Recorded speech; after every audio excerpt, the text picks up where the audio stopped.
As we gather today to talk about how the caste system has shaped the realities of so many South Asians around the world, I must begin by acknowledging the land that I speak to you from as being the unceded traditional territory of the Kanien'kehá:ka Nation, who are the custodians of the land and waters of Choctaw, also known as Montreal. This place has long been a site of meeting and exchange among many First Nations, including the Kanien'kehá:ka of the Haudenosaunee Confederacy, the Huron-Wendat, the Abenaki, and the Anishinaabeg. I am a settler on these lands. I'm also from India, a country where caste has shaped everything from where you could live, who you could marry, and what work you were allowed to do. The hierarchies that I was taught to see in South Asia, the ones that divide people from pure and impure and high and low, have a parallel logic here. That logic was used to justify the displacement of indigenous people and the ongoing violence of colonialism. And yet, both indigenous and caste oppressed communities continue to embody resilience and resistance, offering powerful opportunities for solidarity and for learning from one another's struggles and ways of rebuilding community. These systems are not the same, but they do have a parallel logic that some lives matter less. The safety that we are calling for within South Asian communities must be understood alongside the safety that Indigenous communities have been denied for centuries. In 2024, Sahar had co-hosted a panel with our community partners, Indus PCHS and SAN, on South Asian health equity. We had invited a poet, Namita, to write a poem that talks about the unique realities and reflections and connections that we have to our land and our collective responsibilities as part of the South Asian diaspora to speak out against oppression, and that urges us to reflect on our own responsibilities around and beyond us. And so with that, I'd like you all to join me in watching this video of the poet Namita and her words on caste oppression and our connection to the land.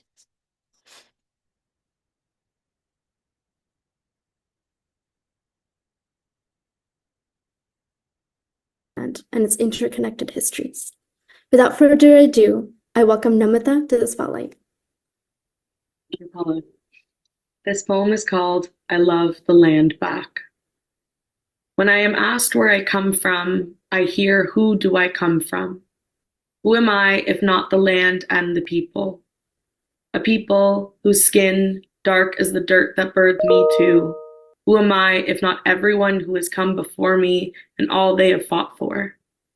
Before I dance, I am taught to touch the ground and then my own eyes to pay respect to the land that lets me dance upon them, their still living body, and how empty this endeavor feels in comparison to their sacrifice. To dance on stolen land feels like a colonizer's tale, yet it is my feet I hear against the ground. How I let this sound echo in my mind when I think of being silent in the face of oppression. I take apart my braided hair after I dance and imagine untangling these entangled oppressions with something as powerful as my own two hands. I see how feeble my prayer is and choose action instead. When I touch the ground again, I thank the land by their true name, heed to their original caretakers and fight alongside them. I alchemize greed into gratitude and commit to a lifetime of listening. This is who I hope my descendants can say they came from. Thank you.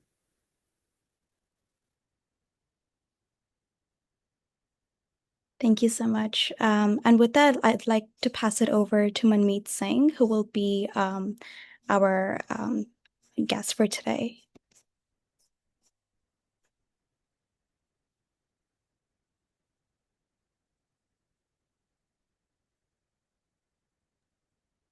Good morning, everybody, or good afternoon. I'm joining in from the West Coast, so it's a good morning from my end.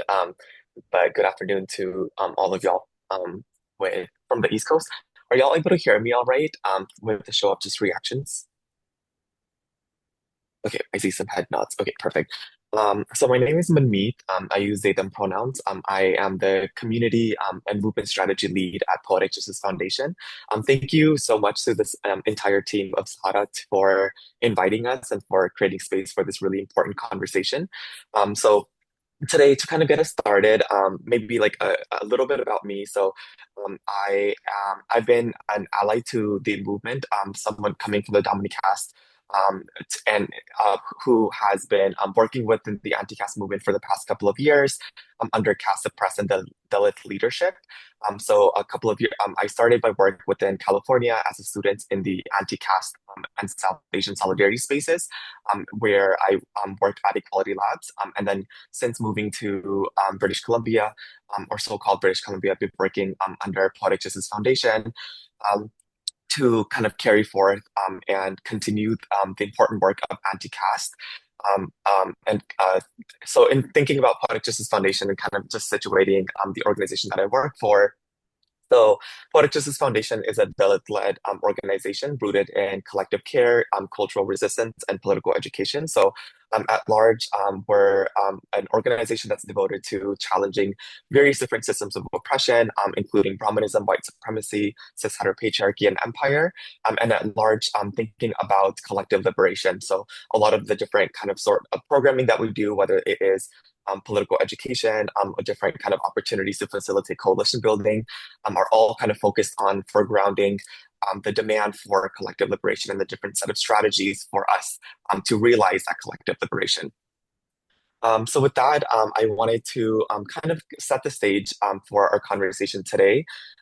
For just different security reasons, I know there's various features here that are already limited in terms of for folks to be able to unmute themselves or kind of participate in the chat. So but we hope that still kind of with at least a Q&A feature towards the end, that is an opportunity for folks to be able to ask questions. And there'll be a couple of opportunities for folks to also engage during the workshop itself as well. So as we do kind of undergo this workshop, I just wanted to kind of set some community guidelines and propose a couple of kind of shared principles. So one of them is just kind of entering the space with respect and humility. And as part of that, thinking about being comfortable with their discomfort, especially because a lot of these conversations are conversations that have been silenced, are conversations that haven't been allowed space for within our communities. And accordingly, there's also, as various different scholars, Dalit scholars, have kind of shown that there's a lot of trauma of caste in itself, right, that we carry that accordingly makes the even these various conversations have kind of intense stakes for us. So if there is anything that comes up through these conversations for you, I do invite you to also hold that with tenderness and hold that with openness, and invite you to be comfortable with that discomfort and to lean into what that discomfort is showing. As part of that, this is also a learning space. So we're kind um, leaning into the discomfort is inviting you to be curious and be kind to yourself. And some of the other guidelines are more so in spaces where we kind of had more of an opportunity to have a discussion, which is a little bit more restricted in kind of the format that we're in today. But still kind of one that I did want to flag is taking care of your needs. So if at any point you need to step away to tend to your own needs, to tend to anything that may be coming up, please do feel free to do so as well. So maybe to set some sort of an agenda for what this workshop today will be looking like. So we will be starting off with a Caste 101 just to make sure we're kind of on the same page. As part of this, we'll be breaking down what is caste, what is casteism, and working to kind of understand just the basics of um, um, and kind of providing a very like overview of a caste 101 before we move into thinking about the migration of caste. So thinking through how caste shows up within the diaspora itself. And then finally, we'll be ending it off with applying it in the context of thinking about health research and situating caste as a health determinant.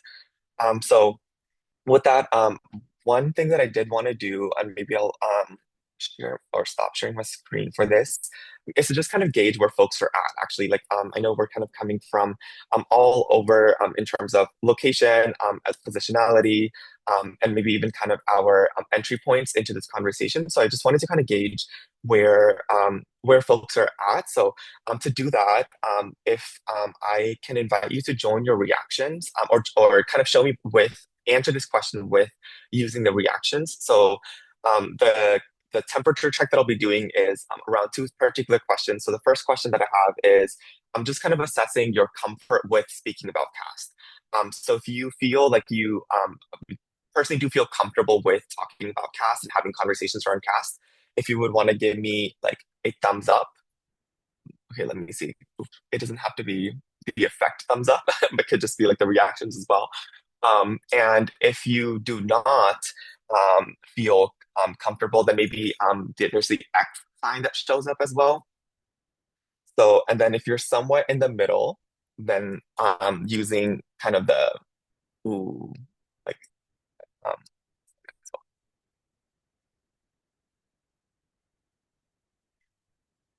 I see it's a bit of a mix. Maybe can I actually hear from one person? And for this, if you could raise your hand and I can invite you to unmute. Somebody who did say yes, that they do feel comfortable speaking about caste.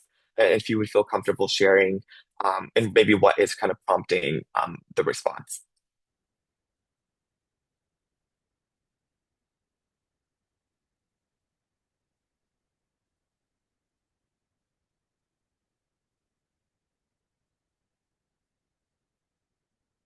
If not, that's also okay as well. Okay, I see, Ahmad. Okay, I'm gonna ask you to unmute. Hello.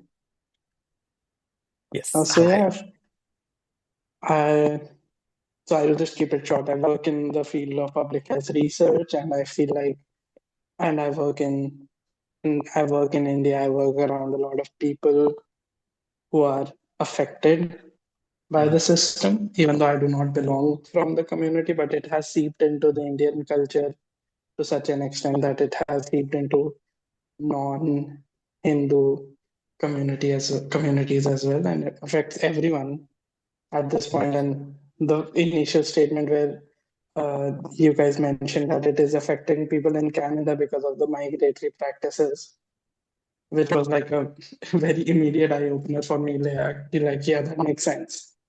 So yeah, that's why I feel like it's an yeah, important issue, and I've been raised in a community where it's such a yeah, normal practice, quote unquote.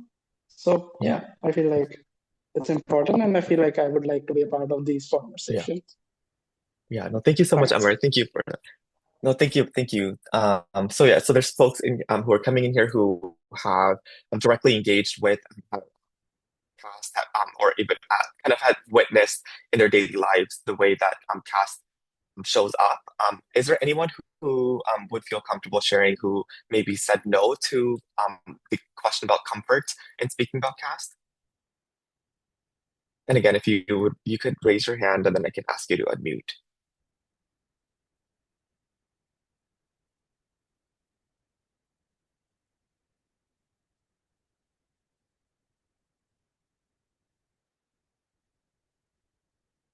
No worries. So maybe I'll move on to the second question, which is just thinking about, especially as part of this conversation we'll be having about caste, is um, flagging the fact that caste shows up differently for each and every single community, whether that is a national community, a religious community, a regional community. So the mutations that caste takes um, um, ends up having such the effect that caste is very distinct across different communities. So the second question that I had was assessing how comfortable you feel about the history of caste in your particular community. So again, we'll use the reactions in this case as well. So if you do feel comfortable or know the history of caste in your specific community, if you can give a thumbs up, and then if you don't, again, this is where similarly you could use the X, and then if you're not sure, that's where you could use this reaction here.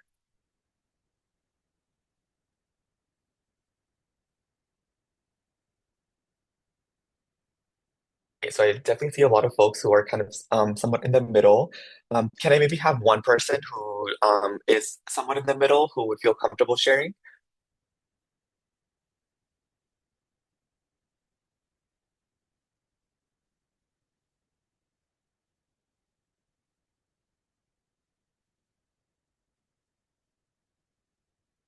Kate, I will ask you to unmute. Hi, yeah, no, I should have shared it the first one too of Yeah. maybe not being as comfortable. I didn't grow up in a community where that was kind of a thing and was part of the culture. So I've learned a little bit through working in public health and health equity, Mhm. but I'm pretty unfamiliar with it. So I'm joining today to learn more. Right. Yeah, no, thank you so much for that. Thank you. And thanks for being here as well. So it so no th that kind of helps me just get a better idea of like who's in the room as well as we do continue to move forward. And thank you all the folks who did share, and thanks for folks also just engaging with the reactions as well. So we will go back now. Sorry, give me one second.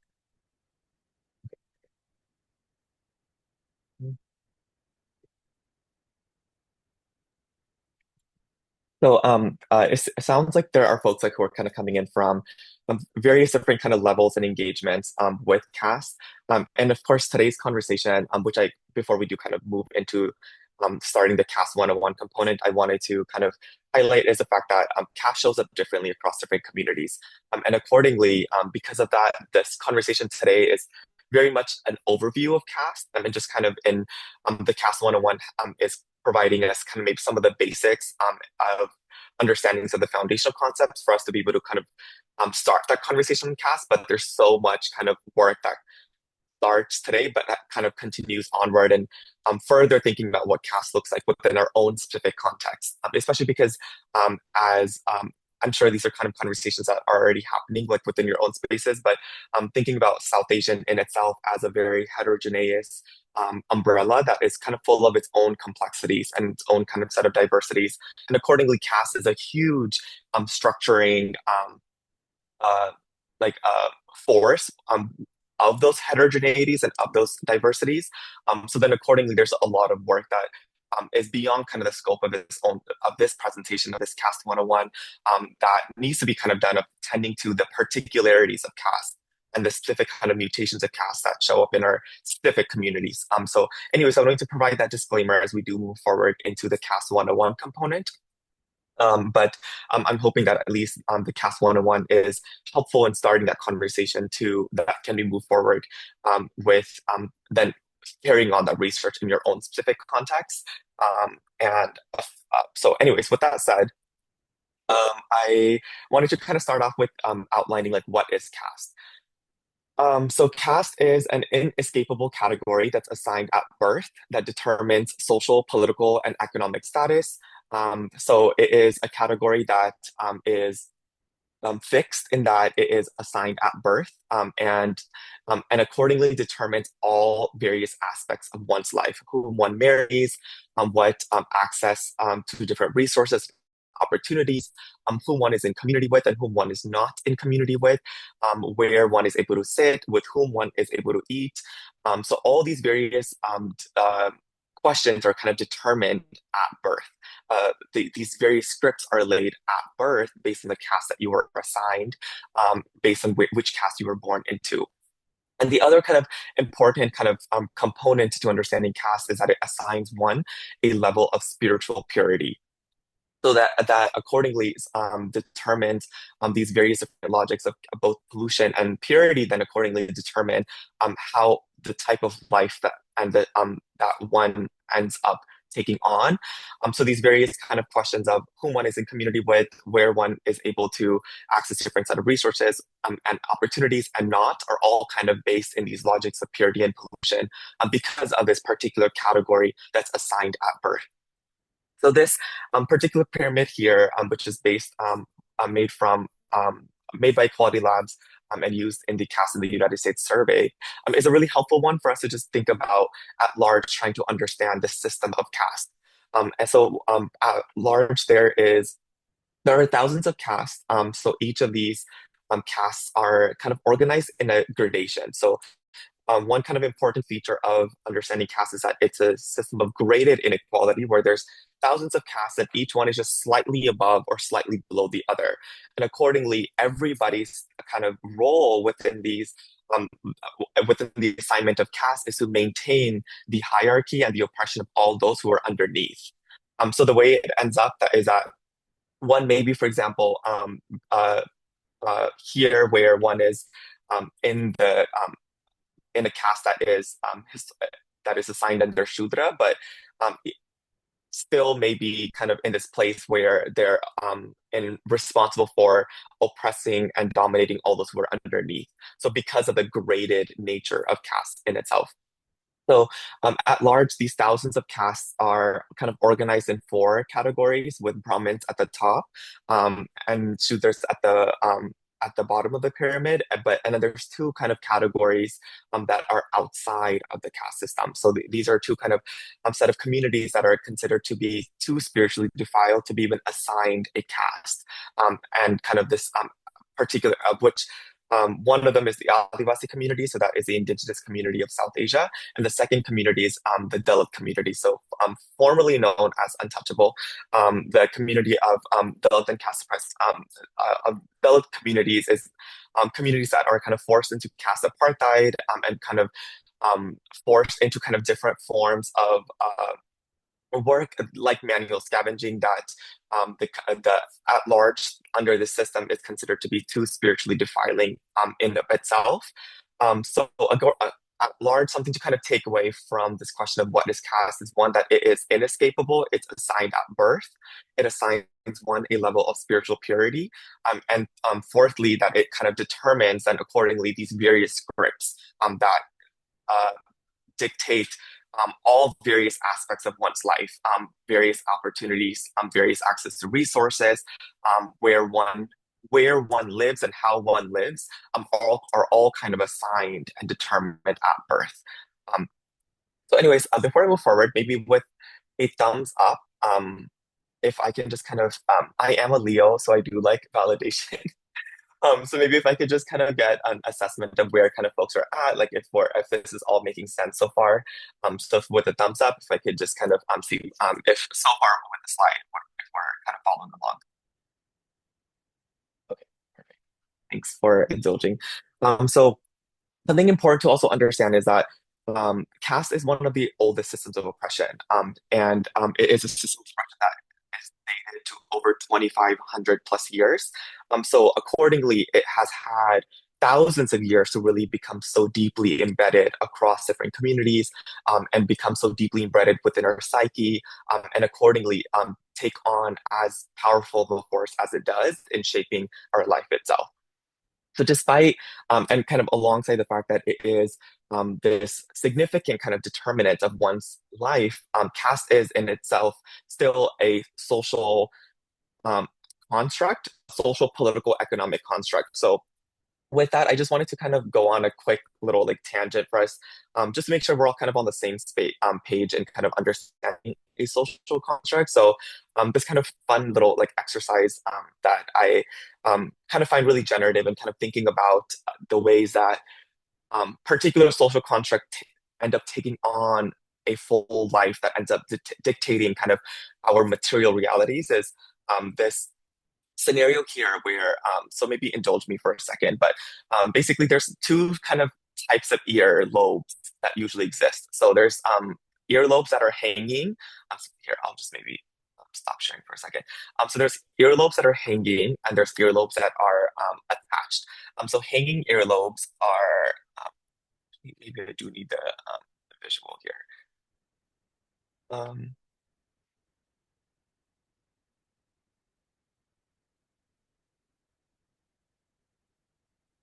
okay, so hanging earlobes are the earlobes that so to the right, this is an example of like an attached earlobe where there isn't like a slight, there isn't kind of versus to the left, you'll see like a hanging earlobe. So as you can see, hanging earlobes are the ones that like kind of have slight little space before connecting directly to like the um the head. Okay, sorry, y'all kind of see based on the picture, I'm having a harder time describing kind of the picture, but basically two types of earlobes that exist. There's a hanging and there's an attached. On the left, you see kind of an example of what a hanging earlobe looks like. I feel like it's sometimes easier to do this in person.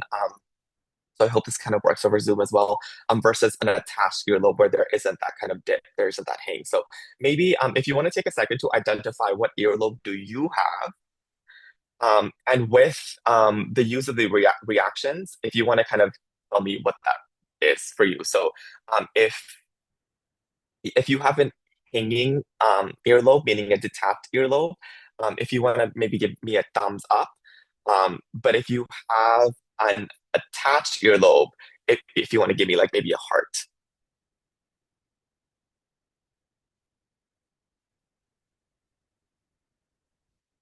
I think that folks are identifying their earlobes. Okay, cool. Okay, so now kind of imagine this particular scenario playing out where like we just a couple of years ago we were kind of witnessing the height of the COVID pandemic, which in many ways is still not over. So imagine that, and y'all are health researchers, right? So I feel like this is kind of in many ways like material, or this scenario kind of maybe like very much um, kind of very imaginable in this case. In that, okay, so let's say that like research starts coming out that starts to say that like actually people with hanging earlobes were more likely to get COVID. So then people were like, "Ooh, like what's that association? Like, what does that mean?" So then more people start doing research into this, and people are like, "Oh my God, people with like hanging earlobes are also actually more likely to transmit COVID as well." And then people start to get curious. So now, like, there's more kind of discourse, there's more conversation that's being generated in the public space. And then conversation kind of gets to this point where, like, then there's research that starts to come out about how actually people with hanging earlobes are also more represented within prisons. So like then people are like, "Ooh, what does that mean?" So then more people start looking into it, and then suddenly kind of get to this point where like there's more data that starts to come out that like, well, people that means that like people with hanging earlobes are also more likely to commit crime, are more likely to like are more represented in the number of people that have committed like arson. So now like there's kind of some sort of fear that starts to kind of that starts building up kind of as the conversation grows around people who have hanging earlobes. And then accordingly, maybe when it gets to this point where when you go for like job interviews, they're silently checking what earlobe do you have, which sounds ridiculous. But now like actually job opportunities are being kind of determined silently based on whether one has a hanging earlobe or whether one has an attached earlobe. And then it gets to the point where like when you're trying to look for housing, because the housing market is as bad as it is. When you're trying to go like figure out like a place to rent, they're also checking your earlobes because now suddenly there's kind of all these set of associations that are kind of attached with what it means to have a hanging earlobe. Um, and the conversation, the fear amongst people is rising to such a level that politicians in the parliament are now proposing legislation that on your driver's license, on your ID, we're actually going to indicate what kind of earlobe do you have, like whether it's an attached or whether it's a detached earlobe. So now this is actually something there's policy that's going to that's being built on this around that is on whether to be able to identify what earlobe you have, and that's something that will be now on your various different government documents. All of this sounds ridiculous, but in many ways is not very far away from the type of world that we live in, where we basically see. Sorry, let me share my screen again.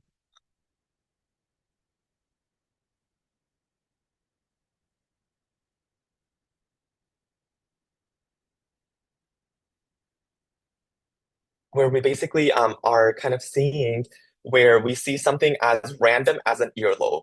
Um, it take on the life of becoming a social construct. And by social construct here, I also mean that it starts to then accordingly take on an economic life. It starts to take on a political life, and it does so in that we take something as random as an earlobe and you assign knowledge to it. You assign at particular institutions to it. You build a culture around it, and it becomes a system. So any kind of social construct, whether that is a social construct based on one's skin color, based on one's birth, based on one's earlobe, based on one's genitalia. So any kind of random um, uh, uh, particularity that's kind of taken up and becomes even understood as a particularity because there's a culture that gets built around it. There's a set of knowledges that get built around it, and there's a set of institutions that get built around it and that is what transforms it to become a system. So that's kind of what we see in the case of these various systems that we kind of talk about, whether that is a system of caste, whether it's a system of race, whether it's a system around gender, where we kind of see particular social constructs taking on the life that when you take a construct and you build institutions and cultures around it, you build knowledges around it, it becomes a system. Thumbs up if we're kind of following along with this analogy. To maybe a quick check in here, and then maybe a no if we're like, what are we saying? What are we talking about? Why are we talking about earlobes today? I thought I was in a Caste 101 conversation. Okay, sounds like folks are following along. Okay, that sounds so. I think something to really the reason I'm kind of going on this conversation is because we can't, in the way that we can't talk about sex and gender without talking about the system that's associated with it, which is a system of heterosexism, right? We can't talk about race without necessarily understanding the life that it takes on in the context of the system of racism and white supremacy. Similarly, we can't necessarily fully talk about caste without talking about the system in of itself, the system of casteism and brahmanism.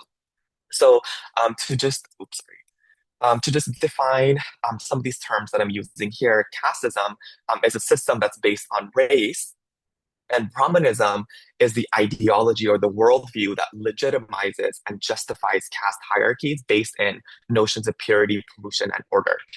So these are kind of two kind of lenses for us to understand the systemic components to this particular kind of construct that's based on birth and the life that it ends up taking on, where there's now specific knowledges and institutions and an entire culture that gets built around um, what the idea birth, right? This question of birth, of where one is born, to whom one is born, that then determines this idea of purity. It determines that accordingly, all these various kind of opportunities and acts, all the various kind of things that we were talking about, where all these scripts are decided.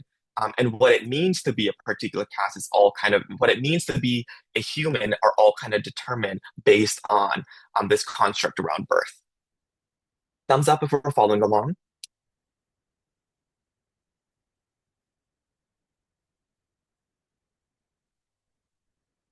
Thank you. So I just wanted to also, as part of this, maybe talk briefly about different kind of ways that caste is clocked. So these various kind of scripts that are laid, particularly because it's not this question of one's caste is not just a personal one, right? Where it's like, okay, you're assigned a caste at birth, but and this is kind of something that's just been restricted to you and your immediate community. But the there's kind of various indicators that show up both in the subcontinent as well as kind of the diaspora around the world around this kind of obsession with then accordingly trying to identify each other's castes and locate where people kind of fit into that gradation that we were talking about earlier. So similar to kind of what I was saying about with the earlobe scenario, right? Like these different ways that we're kind of checking visually. There's kind of then other markers that exist for how people are checking and trying to clock each other's caste and trying to locate where people fit on that pyramid and how people then accordingly will or will not relate to each other. So before I do kind of go on to kind of just name some of those markers, a quick kind of point I did want to make is that as I kind of started off like with this conversation, caste shows up differently in each community, right? So then accordingly, the scripts of clocking caste are also diverse. They're nuanced and very specific to each community.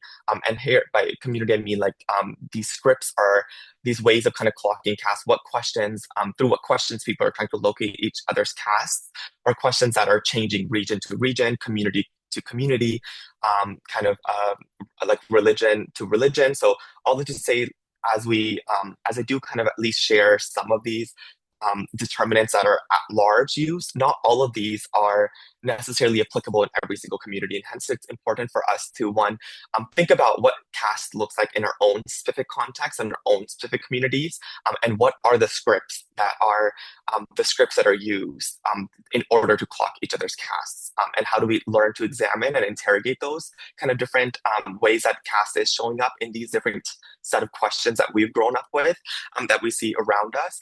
And secondly, this point about because the scripts are so diverse and so nuanced and so particular to each community, the training on how to identify each other's caste is also training that starts very early on from our childhood. So we kind of grow up with what those scripts look like in our particular context from a very early age. Some of those questions that may be used are questions about last name, which is a huge indicator oftentimes on one's caste. So, and which, so this pyramid here, which I can share the full article. The title of the full article is listed here on the kind of list that speaks to each of these kind of different kind of markers of caste. Is so I can uh, anyway. So in this kind of table, you're able to see like different sort of answers that become the way that people start trying to determine each other's caste. So both last names is a huge significant marker. The question of religion, so with religion people are practicing, also becomes a huge marker as well. And we're kind of actually seeing this question of religion, for example, actually take on a life is in this immediate moment, in the Indian context at least, where we're seeing the question of affirmative action slash reservation, or and even access to kind of identity, and being kind of classified as at least the constitutional category is SC in the Indian context. So these various kind of which is being limited by religion. So for folks who may not have heard, I think there was just a ruling that was passed in India that for folks who are not either uh, Hindu, Sikh, or Buddhist, if any folks who do caste press folks who do end up converting to, for example, Islam or Christianity, will not be identified as Dalit. So this question of religion, especially in this particular moment, is kind of becoming a huge marker to from which caste is then accordingly being determined as well. And then another kind of really important point is this question of association. So as we talked about, caste is this category that then accordingly determines whom one is in relation with and whom one is not in relation with. So then accordingly, what sort of relations one does have or does not have becomes one of those ways that people are trying to clock each other's castes. The question of eating meat, at least within the South Asian context, in many kind of iterations, vegetarianism becomes one of the markers of Brahmanism as well, becomes one of the markers of a dominant caste identity. So this question of around what if one does or does not eat meat oftentimes becomes one of those ways as well. Land ownership is a huge one as well. It's in many regions where caste kind of shows up in particular communities through this division between landowners versus land laborers. So this question of whether one does or does not own land becomes a subtle way that one is trying to actually clock each other's castes. This question of marriage, whom like one is allowed to marry, whom one is not allowed to marry, and even this question of pride, right? Like whether one does take pride in kind of uh, their histories or genealogies, or whether one does not, kind of becomes another way that one is able to kind of try to clock each other's caste. So, anyways, all that to say, this is like a very quick overview that is not at all comprehensive. That is also like um, much more nuanced as kind of and accordingly is an invitation for us to kind of think about how is it that the scripts have shown up within our own particular context, and how is it that our attentiveness to those scripts can be a way for us to then think about how we are interrogating caste around us in the ways that it's showing up in our more immediate communities. But at least I did want us to kind of highlight some of these examples so that we can kind of start to kind of think about with and reflect on how is it the caste has been showing up within our lifetimes, even in ways sometimes that we're in this culture of denying caste, but these subtle ways becomes one of the ways that we're actually trying to locate each other's caste. So I'll pause here again. If folks with the reactions can just kind of show me where they're at, if they're following along, give me a thumbs up. And if maybe like we're a bit confused or like what's going on, if you want to give me like a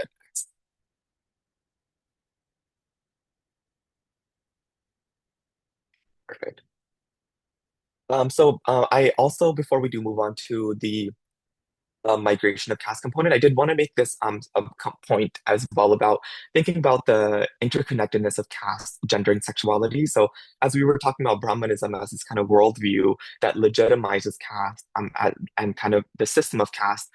So, as part of that, it's there's scholars who kind of went further to understanding Brahmanism's relationships with Brahminical cis heteropatriarchy. So this kind of language of Brahminical patriarchy, Brahminical heteropatriarchy, Brahminical cis heteropatriarchy, start to kind of bring us into kind of this realization of the way that caste works and an entanglement with gender and sexuality. So, Brahminical heteropatriarchy kind of names the system that polices gender, sexuality, and family in order to maintain caste purity. So, as we were talking about, a huge kind of component, a pillar of caste is these logics of purity and pollution. So then, accordingly, there's this obsession, there's this requirement to maintain the purity of one's caste. That accordingly then uses and relies on gender and sexuality and the policing of that in order to ensure that one, caste is reproduced, and secondly, that it is reproduced purely. So the way that it kind of shows up then accordingly is the controlling of women's bodies and sexualities to preserve caste endogamy, which is the mirroring of within one's caste in order to ensure the pure reproduction of caste. Um, and also the criminalization of queer and trans people that also were like actually like I feel like in this moment at least with kind of the current ways of fascism within India at least we're kind of seeing a lot of these realities materialize in legislation. So whether that was the reference that I made just in the last slide about the ruling that was passed, or in the current moment, there's a bill that's also kind of undergoing further to erase a lot of kind of folks who would fit under or kind of identify with this umbrella of queer and trans. So the under Brahminical heteropatriarchy, cis heteropatriarchy, queer and trans people also remain a threat against the demand for pure reproduction of caste lines. And so, both and then finally there's this at large because of kind of the system of caste and this obsession with reproducing caste purity, there's an investment of the entire caste community to ensure the pure reproduction of caste lines. So for my own self, for example, like I've seen kind of grown up with examples of within the diaspora, like this question of one's marriage, right? Like it's a question that's not only an investment of the family, but the entire community, where everybody is like, oh, how old is this person? Like, oh, have you all started looking for this person's like partner? So this question, this investment in whom one is going to be married to, whom one is going to be reproducing to, is not just the immediate concern of oneself and one's family, but becomes the entire concern of the one's community because the purity of the entire caste community is online. So then, so anyways, I will pause here. Thumbs up if we're kind of following along and starting to see and maybe identify kind of the entanglements of how caste works alongside gender and sexuality, and accordingly kind of ends up policing and dictating the lives of women and queer and trans people and differently kind of folks oppressed by the system of gender and sexuality, which works in tandem with.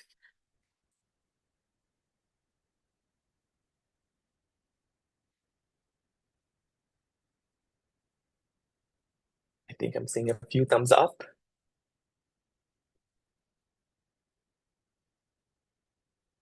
Okay, I lost my slide.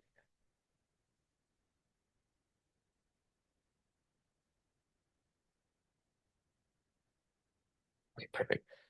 Thank you. So with that, I wanted to move on to thinking about the migration of caste. So, especially in kind of sitting in the diaspora, what is the question of relevance of caste within the diaspora? So, caste, as y'all can imagine, is as we've kind of also foregrounded, is what exists across national, regional, and religious lines. So, that's something really important to understand. That yes, it starts. Its kind of origins is within Hindu scriptures, but it is not only limited to Hindu communities. Caste is found across all religious communities, Sikh, Buddhist, Christian, Muslim, Jain communities. So various kind of all the various religious communities are continue to kind of caste continues to be a dominant structuring force, even though how caste shows up in each community looks different. So the pyramid that we started off with earlier may not be the pyramid that is the one that applies in each context, but and that's why it's important for us to kind of zoom out and think about the system and the logics, right, of how is Brahmanism showing up. How is the system of Brahmanism, the doctrine of Brahmanism, what kind of life is it taking up in each kind of community context? So caste shows up across religious lines, across national lines, across regional lines, and accordingly has also migrated as folks have carried caste with them wherever they've migrated, whether that is the migration of different indentured communities across the world, or whether that's the migration of kind of folks to North America, to Canada, to the U.S.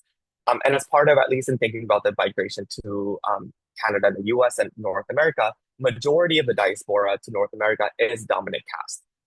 So what that ends up leaving us with is Dalit and caste oppressed folks and remain a minority within a minority. So yes, like within kind of the North American, Canadian American context, South Asians are a racialized minority. But then on top of that, Dalit and caste oppressed folks remain both a racialized minority as well as a minority within the minoritized community. And caste continues to be a significant force that shapes both the migration and the day-to-day life of South Asians. So this and I guess like the next slide kind of goes into that like there's a need it's important for us to realize the ways that caste has is not only reproduce and is showing up and dictating the day-to-day life of South Asians in the diaspora, but that the very migration, the very question of who is here and who is not here, has also been determined by caste. So kind of some of the examples that I wanted to just kind of highlight and thinking about how caste shows up in the diaspora is like we see, for example, this is like a documented case of Mayara Mehmi, who is one of the earliest documented folks who is Dalit within the Canadian context, within the North American context, and who in 1906 arrived in Canada and yet continue to face caste discrimination within the labor mills where he was working alongside other South Asians, and yet continue to face, even in the context where South Asians were facing like violence, like were being racialized and facing kind of racial violence, that Dalit and caste oppressed folks were continuing to both face violence, racial violence alongside caste violence from other fellow South Asians. And we also see kind of examples of the second pictures of Bhagat Singh Thind, who for folks who may be familiar, at least in the U.S. context, the U.S. versus Bhagat Singh Thind was a really significant Supreme Court case of Thind fighting for citizenship in the U.S. And a lot of his kind of arguments for citizenship to the Supreme Court were actually on the basis of caste, where he was making the argument that because he's dominant caste and accordingly is quote unquote like is Aryan, he should be included within the category of white. So we see kind of these different examples where even kind of case claims of belonging within the settler state were being mobilized through the grammar of caste. And then to this current day, I'm thinking about kind of the huge at least like within the we kind of see it. I currently live in Surrey, so we kind of see these different examples of caste pride that are so prevalent, whether that's like on people's cars, whether that is like within kind of the movie and the film industry, where we see the celebration of caste, and that specifically again is as we were talking the dominant castes that are being celebrated. And accordingly, as we just a couple of slides ago, we were looking at the markers of caste, and kind of the different scripts of clocking caste. This question of pride is a significant one because who gets to take pride in one's caste, and whose pride, and who doesn't, right? Like, is that question that comes up yet again, where um, these examples of caste pride are pride in kind of in these dominant castes that have been at the front end of carrying out political violence. So and then lastly, we kind of see ongoing kind of some of y'all may be familiar or like may have heard of kind of different examples of this push to get caste added as a protected category. So we've seen examples of, at least for example, in the States, we've seen like different universities like the California State University system, UC Davis, Brandeis University, and within the kind of, or even kind of at the city level, like the city of Seattle added caste as a protected category. And then similarly in like the Canadian context, the city of Burnaby in BC or the Toronto District School Board added caste as a protected category. So at large, there's this kind of push to get caste recognized and to speak out against the silencing of caste, which is in many part is coming as a result of the ongoing reproduction of caste within the diaspora. So here I just wanted to like highlight kind of some of um, the um, the the research that has been done on trying to, especially because this question of data continuously kind of keeps coming up, right? So we've seen kind of different efforts by adult organizations like Equality Labs to create space for that data. So this specific set of statistics are coming from the Caste in the United States survey and report that was focused on studying and documenting caste discrimination within the diaspora. And even though the survey and report is in the US context, y'all can kind of imagine that the numbers are probably not too far off and too dissimilar when we think about the question of caste within the Canadian context as well. I will just maybe like kind of briefly share some of these statistics. And of course, y'all can check out the full report for more, but 60% of Dalits reported experiencing caste-based derogatory jokes or comments. 1 in 2 of all the respondents and 1 in 4 of all Shudra respondents lived in fear of being caste being outed. So again, this question of pride yet again comes in. 1 in 3 Dalit students reported being discriminated against during their education. So all these different kind of statistics that we're looking at, I just want to again flag are statistics that are coming from the diaspora. So these are all kind of experiences of how caste is showing up within the diasporic context. And on the right, you kind of see various ways that that discrimination ends up taking form as well.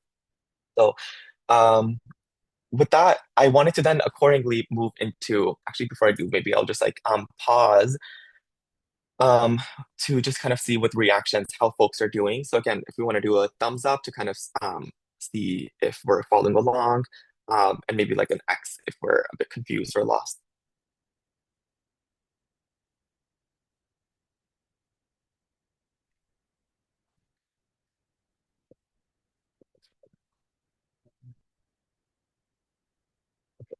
So with that, given kind of in laying out the significant force that life, that caste continues to take on in structuring um, South Asian diasporic life, I wanted to now kind of move into thinking about the importance of then accordingly understanding caste as a social determinant of health.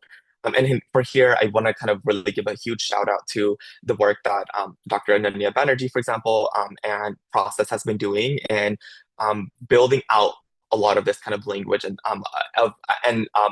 building out a lot of these frameworks of needing to tie in within the diaspora context the understanding of caste as a social determinant of health. So as y'all could kind of imagine at the various kind of conversations that we've had through the previous slides, because of the way that caste ends up then accordingly taking on as significant of like a force as it does and dictating kind of one's access to different opportunities and resources, then this question of care, dignity, and healing is also a significant one that is dictated by caste, that accordingly determines access to care.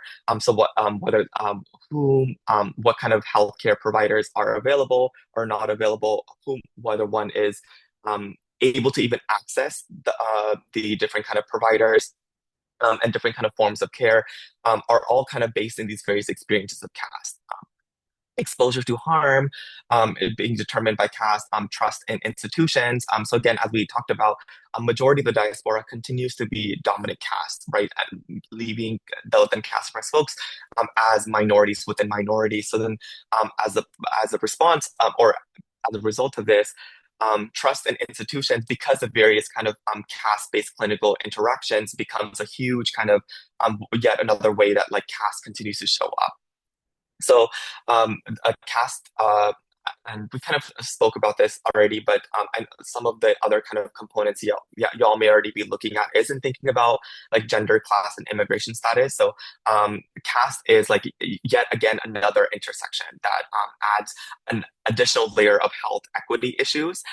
But despite kind of how significant it remains, continues to be invisible within Western health frameworks. So there is a need to make caste explicit. There's a need to attend to the way that caste is showing up, particularly because the invisibilization of caste is then a misdiagnosis of kind of a lot of the various set of issues that we do, or we may be seeing that are playing out kind of in the research context that we're working within. So the need to, when we're especially dealing with, especially when we're working within South Asian context, South Asian diasporic context, is to situate like an attention to caste that remains a significant determinant of how South Asian life is unfolding. So as part of that, I wanted to kind of maybe flag just a few of kind of some of the ways that caste continues to show up in how it is impacting health. So of course, as we've already spoken about, there's kind of the material realities of whether that is kind of dictating where one lives, how one lives, the various kind of conditions of segregation, the day-to-day kind of material realities, or the social stigma, or kind of the social kind of layers to it, whether that's like through the stigma, the exclusion, the violence that ends up taking on and kind of becoming its own kind of form of distress as well. So both like psychological and material distress. And of course, within the institutional context as well, is like another kind of layer that I wanted to flag. So whether that is, and this kind of tags along with the point made earlier about the fact that majority of the diaspora is dominant caste. So caste kind of is this in the ways that scholars of race talk about race being this ocean that we're swimming in, or the air that we're breathing. Caste is similarly or relationally kind of that air that South Asians are breathing, or that water that South Asians are swimming in. So, and accordingly, on an institutional context, it shows up in this bias in hiring, housing, or healthcare access. So, whom is being given opportunities, whom is not being denied opportunities, and what our institutions are, who is within our institutions and who is not within our institutions are all kind of questions that are accordingly being determined by caste.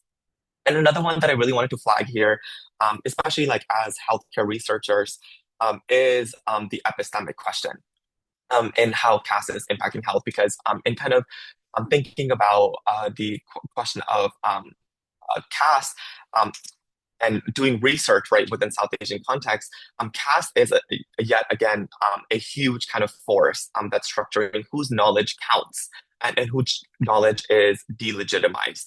And also in the counting of knowledge in of itself, who gets to produce the knowledge and who doesn't get to produce the knowledge. Because in many contexts, for one, there is a lack of kind of representation of Dalit and caste oppressed people when it comes to the research. In terms of thinking about caste and how caste is impacting health. So one, there's a lack of research that exists there. And two, when there is research that is being done, there's a question of who is doing the research, right? And who is being studied versus who is doing the studying. So I think that is also like a really important question for us to think about, of how is it that brahmanism is showing up in dictating even who gets to produce the knowledge versus on whose bodies the knowledge is being produced on. So, as part of that, there's a,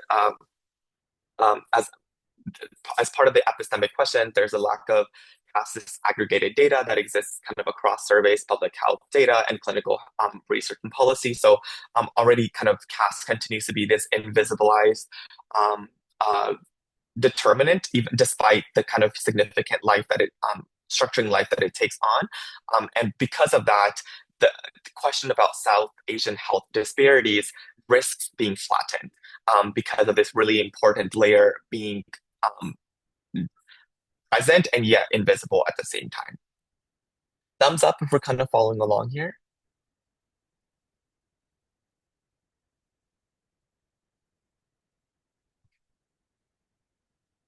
And then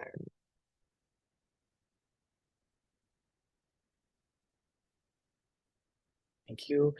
So I just wanted to kind of end off with thinking about at least in as we move forward from today, right, and what we can take away from this conversation of as health researchers, right, as folks who are kind of doing this work on the ground, how do we think about our attention to caste, and how do we think about what anti-caste ethics looks like within our own kind of immediate research context.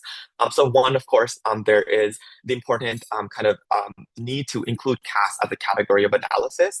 So as part of that, like uh, as we've kind of already kind of talked about through this conversation, like a lot of um, uh, the invisibilization of caste is already in itself like one of the ways that the violence of caste is showing up. So, including caste as a category of analysis and as a category of analysis is one of kind of the ways to interrupt that reproduction of caste that's happening in these kind of silent ways, silent but yet at the same time like kind of overt ways. And I think, or and kind of, and something as that I want to flag as part of what it means to include caste as a category of analysis is to do so in a way that's not just in this tokenizing way, but how is it that the inclusion of caste makes us rethink our very frameworks? How is it that the inclusion of caste is a question that's not just a matter of like including caste within, for example, the surveys that we're doing as another checkbox question that we include, but how does the inclusion of caste become make us and demand that we challenge the various ways that we are doing, the various ways that we are showing up, in order to interrogate the logics that um, um, Brahmanism is taking on in our own kind of process of knowledge production.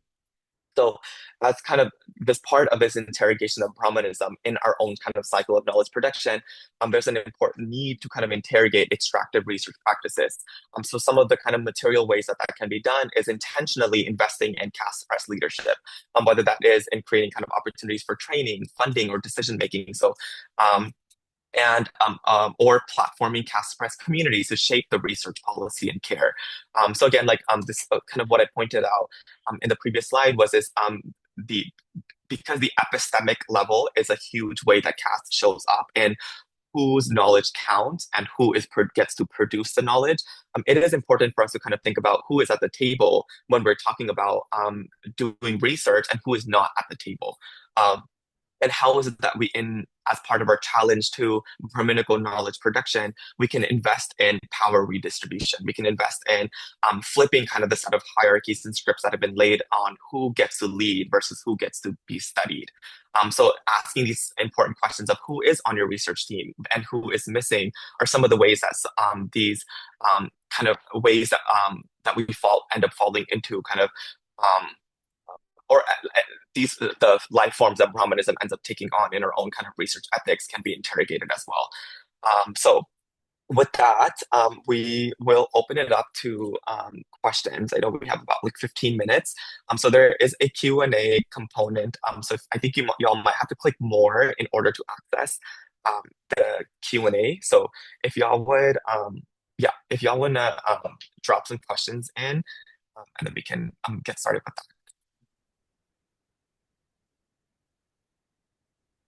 There are some questions, Manmeet, about if the slides would be made available after the webinar.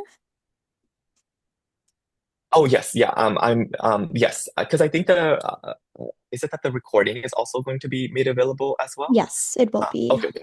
Yeah. So yeah, we can yeah, so I think we can definitely send out the slides alongside. Awesome.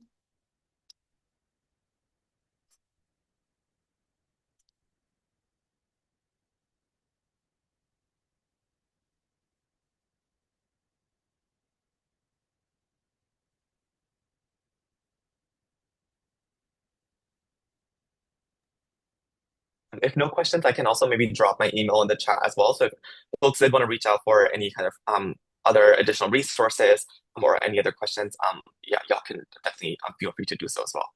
So there's one question by Leah. How do we simplify this very complex topic for integrating into implementing programs at the community level? And now, as we work towards a more comprehensive research-based solution for the future. So just how do we take a very complex topic like this and integrate it into our everyday community or research lives? Hmm.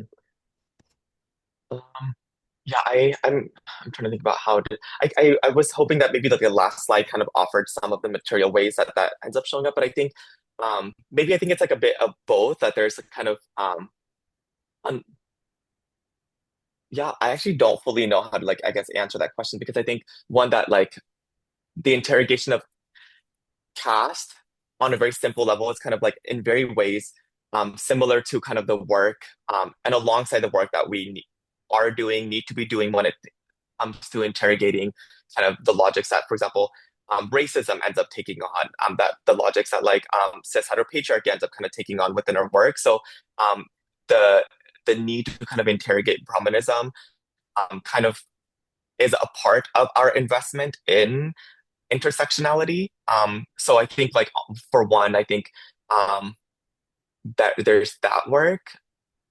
But yeah, I guess like maybe I'm kind of if I can maybe get a little bit more clarification on like what it means. So I guess like simplify like yeah. So I guess I'm um, Leah, if you would want to kind of like further speak to your question.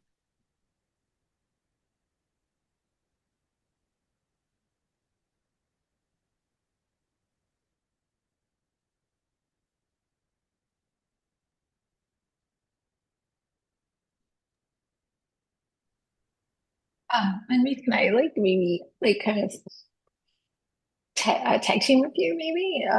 Please do. Just because like I think I wish we can simplify this work. And, as part of the South Asian Health Research Hub, like we've just started from the surface and understanding like this work, as like Manmeet said, has to be rooted in epistemic justice, meaning that, you can't have a team of researchers, and that includes research assistants and even community partners, who don't have those like lived experiences, but also the expertise and are true knowledge holders of casteism. And like that's why it was so critical for us. And we were, and it takes time to build that relationship and that trust. We're so grateful to have Manmeet Singh alongside Anita Lal, like, who've been actually holding us quite accountable, and, making sure that caste is like central to all the work that we do when it comes to South Asian diaspora research.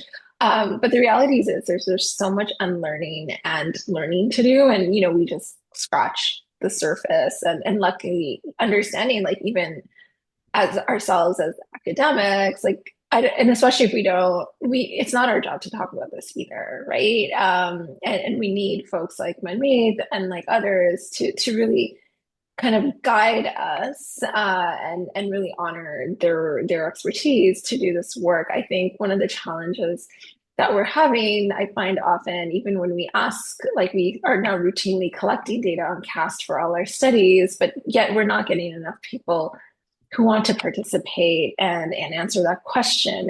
So it's really hard right now to see how meaningful we're engaging the work. And if we're not engaging them, then it's so hard to think about, well, what are the most culturally safe interventions, research approaches for caste oppressed communities? And I think right now there's just not enough trust, as Manmeet said, like the research empire, as we call it in Canada, even though there's so many of us who are South Asians leading, like doing this work, are predominantly caste privileged. And I think there's just a lot of nuance to that. And I think we need to start carving pathways, educational pathways, to bring in more caste oppressed students into our public health, global health programs, give them the chance to lead this work, and so forth. And I think that is actually the very, very first step, because I get really frustrated, for me, who's on like many committees for South Asian PhD students across Canada, and I bring up caste, and that is as a caste privileged person, and they're like,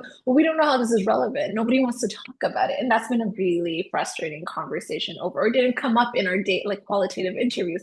I'm like, the fact that it's not coming up is a huge single and a finding in itself. And we have the duty to report that in our publications and so forth, and be very transparent. Have we actually have made a concerted effort to look at caste? And if it didn't show up in the research, to acknowledge that as well. Sorry, I'm not going to rant, but I will. Yeah. Yeah, that's really powerful, Ananya. There's another question by Tarjot. Can you speak to some challenges you have faced with your work in CAST, and how have you been able to overcome these barriers? I think like maybe I think, and this is something that like Ananya you were just like speaking to, is the lack of kind of trust that I think one, and the lack of kind of investment that um is in anti-caste work that exists because of kind of this denial and the silence of caste. So I think that's like a huge concern, at least within the diasporic context, because there's this kind of myth that caste is like a problem of South Asia, or it's something that kind of exists out there, but it's not, it's no longer relevant. Or why are we talking about caste? Like that's something that we've left behind. Or even in you talking about caste, you're bringing in caste now, as opposed to like caste already being something that's been foundational, it's been present. So I think for one, um, the caste denialism, the invisibilization of caste, um, despite and alongside kind of the very overt ways that caste continues to structure South Asian life, it has been like one of those huge barriers that, and hence I think it's been really significant with um, in kind of witnessing and working under the leadership to kind of spearhead that conversation on bringing forth um, the this demand to recognize caste and to make caste explicit. So I think whether that has been in the context of trying to the policy work to get caste added as a protected category, to kind of demand that the institution recognize the caste and accordingly create kind of mechanisms of reporting that kind of come up. So I think like that accordingly, I think that invisibilization of caste then kind of trickles down in kind of various components with the lack of, for example, data that shows up. So in many ways, this question of like, well, where's the data at? Like, there's no data, then accordingly, caste doesn't actually exist. Becomes kind of it becomes a cycle to like further silence and invisibilize caste as well. So this kind of these set of work that comes out of this demand to make caste explicit is actually working to kind of get at all these various kind of different angles of whether, for example, this question of data exists, or is a gap that exists because of the underreporting, and because of the silence and the stigma around caste that already exists within the diasporic context. So these the efforts to kind of interrupt that through making caste explicit, through kind of establishing explicit mechanisms to document caste, and to invite and create spaces for caste oppressed folks to come forth, are all kind of important ways to interrupt the silencing of caste that remains a huge barrier within the diasporic context. Yeah. Thank you. And there's one more question. I think we only have time for one more question, unfortunately, because of time. But this one is by Karen. You mentioned that in health, we need to explicitly acknowledge caste, but I was wondering whether doing so would lead to judgment or discrimination, especially if the healthcare system is not fully inclusive. Yeah, no, I think so I think it's this question of, I think like in many ways kind of mirrors a similar kind of talking point that often gets used to actually silence the conversation on caste, like which comes up on in kind of, for example, the work to get caste added as a protected category, to make caste explicit within anti-discrimination policies.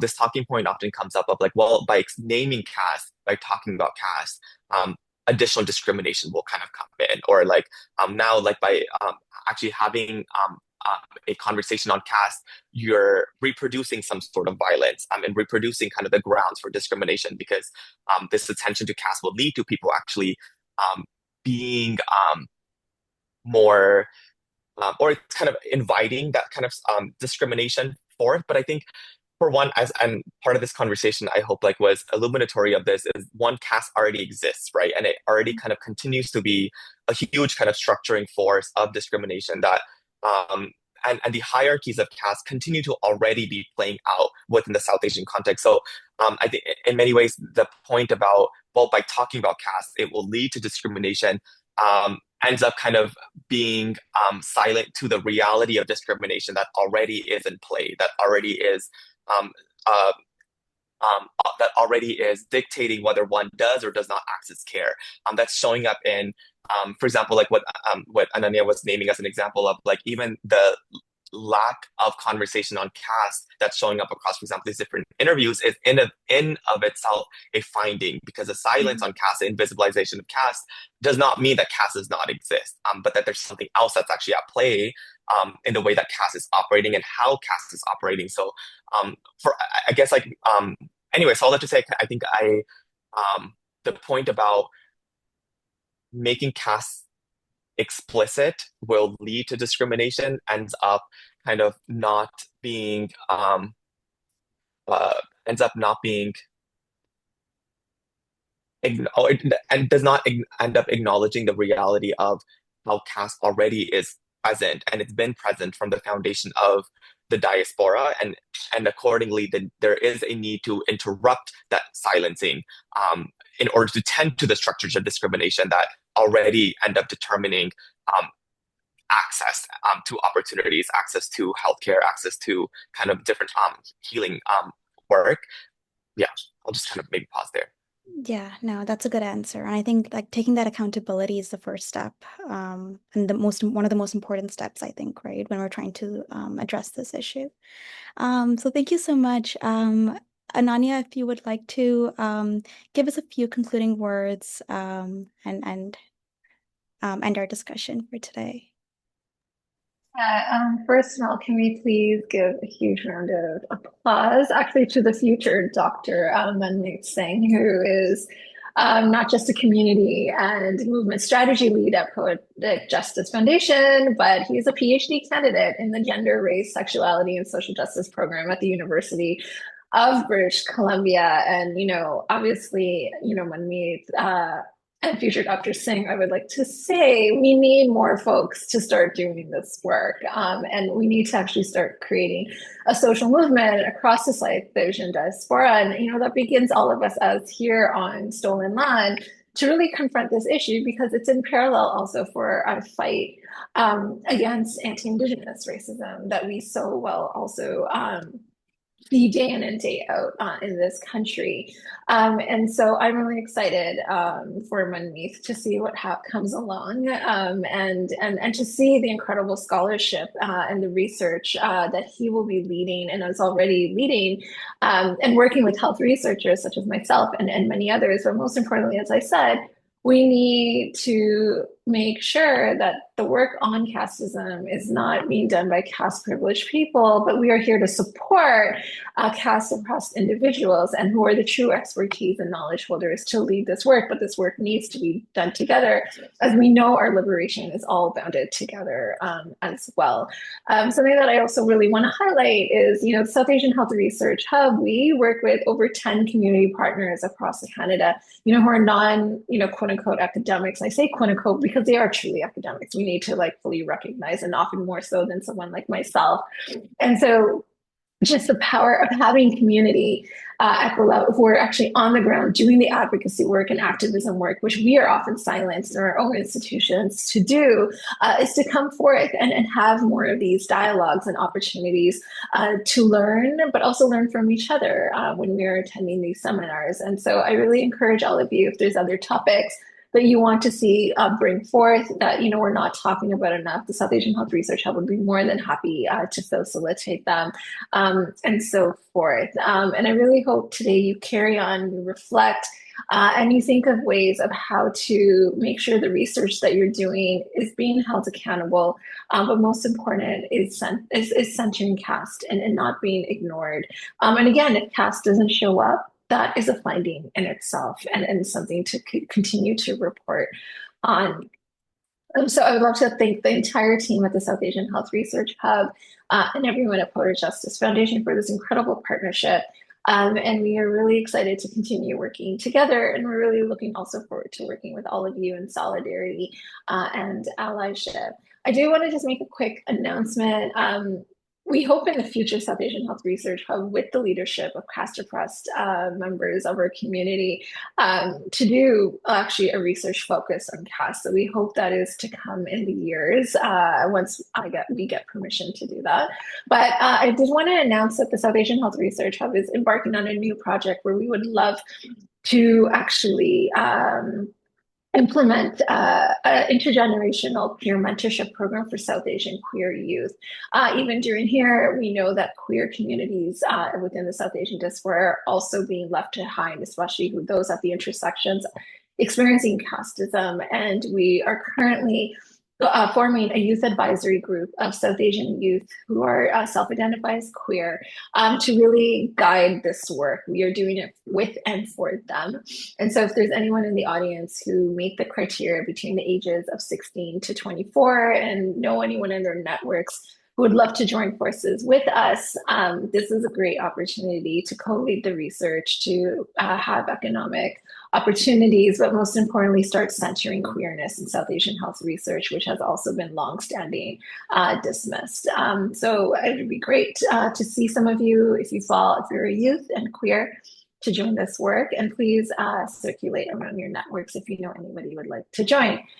We hope to engage with all of you soon. Thank you so much for supporting your work. Thanks to all of the South Asian health researchers here who are doing the work, all the community activists, advocates. It's pretty exciting to see the work we together, and we hope we can continue to join forces. Stay well. It is a very difficult time in the world right now, and I really hope all of you have the chance to take moments to heal, to rest, and as we know, rest is resistance. Thank you. Take care, all of you, and we hope to see all of you again. And a big final round of applause for Manmeet.